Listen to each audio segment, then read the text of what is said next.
Welcome to Ultimate Post Kit. In this video, we're showcasing the Custom CSS and JS feature in version 4.0. It lets you add your own styling and scripts directly inside the plugin to personalize layouts, enhance interactions, and apply global tweaks without editing theme files or using extra plugins. It streamlines your workflow, gives you complete creative control, and keeps your customizations safe during updates. Ready to dive in? Let's get started.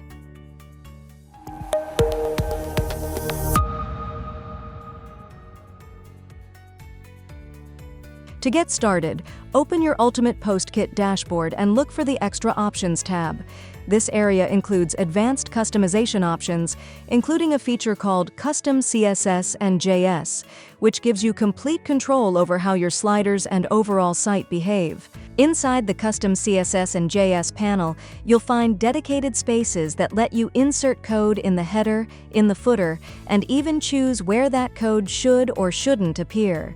Each section is designed to give you flexibility without requiring theme edits or additional plugins.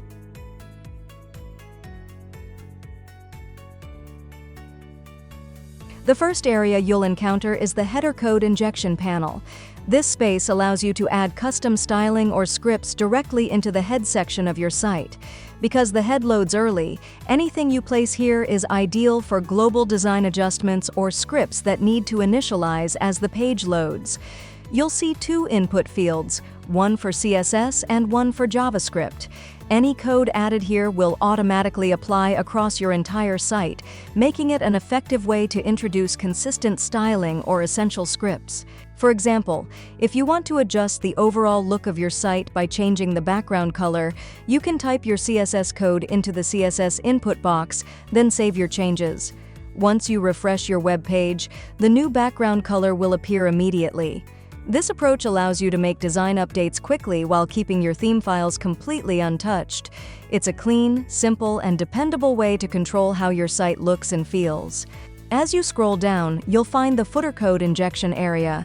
This panel works similarly to the header section, but loads your custom code at the very end of the page. This placement is beneficial for scripts that don't need to run right away, or may benefit from the page loading first. You'll again see separate fields for CSS and JavaScript, giving you the freedom to choose what type of code you want to add. Imagine you want to display a friendly message for your visitors when they open your site. You can place a small JavaScript snippet into the footer's JS box, save your changes, and then visit your site to see the message appear exactly as intended. This type of customization can help you create a more personal or interactive experience without any complicated setup. Toward the bottom of the page, you'll find the Page and Post Exclusion settings. This tool lets you control where your custom code should take effect. Not every script or style is meant for every page, and this setting gives you the ability to fine-tune where things appear. If you want a particular script or design tweak to skip a specific page or post, all you need to do is select it from the exclusion list and save your changes. For example, you previously added a background color and a welcome message, but don't want them to appear on a particular page. In that case, you can exclude that page from the list and reload it to restore the original design. This gives you precise control over your customizations without the hassle of removing or rewriting code. This feature gives you a simple yet powerful way to enhance your website without editing theme files or hiring a developer. Whether you're adjusting the design or adding dynamic behavior, Ultimate Post Kit makes everything smooth, safe, and efficient. If you found this video helpful, please like, comment, and subscribe for more tips and tutorials. Don't forget to hit the bell icon to stay up to date on the latest features and tools. Thanks for watching.